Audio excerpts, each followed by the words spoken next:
Hello, this is Dr. Colleen Achenbach, Director of Education with KMC University, coming to you with an episode from our help desk.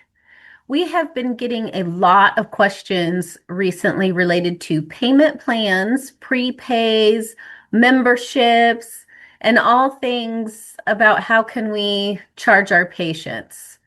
So when we have these conversations, I always like to start with the idea of we've got to come from our actual fee schedule in our office. So the very first thing that we need to do is establish what services are being provided in the office, what is the most appropriate code to use for those services, and then what fee is our actual fee for each service that we're providing in the office. Once we have that, then we can go from there into conversation about all these other things. There's some regulations we need to keep in mind.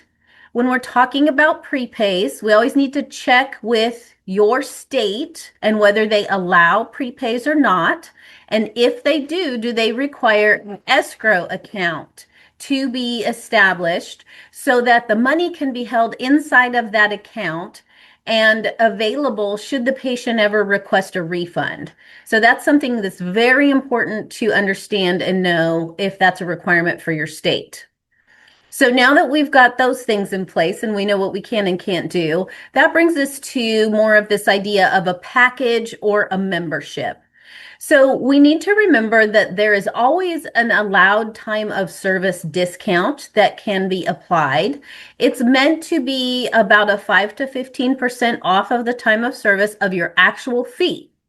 So let's say you wanted to do, I want my patient to buy 9 adjustments and get the 10th one for free. I call it the coffee card discount.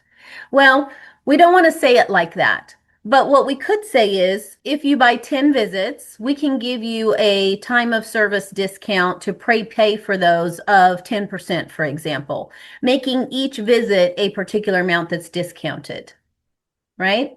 Same thing with a membership. If I want to say I'm doing a membership, we need to understand what that means. It's not really going to be compliant in most offices to say, if you pay me so much money per month, you can just come in and get whatever you need.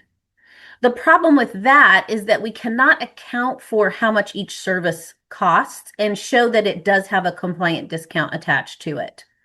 So as we start with an actual fee schedule, with a service, a code, and a fee, as we move into the discounting and we get to what we are proposing that we want to do compliantly, we've got to be able to go backwards from that discount to our actual fees so that each service and each fee can be line item accounted for to show this is how I got to the discount and making sure that that's all compliant.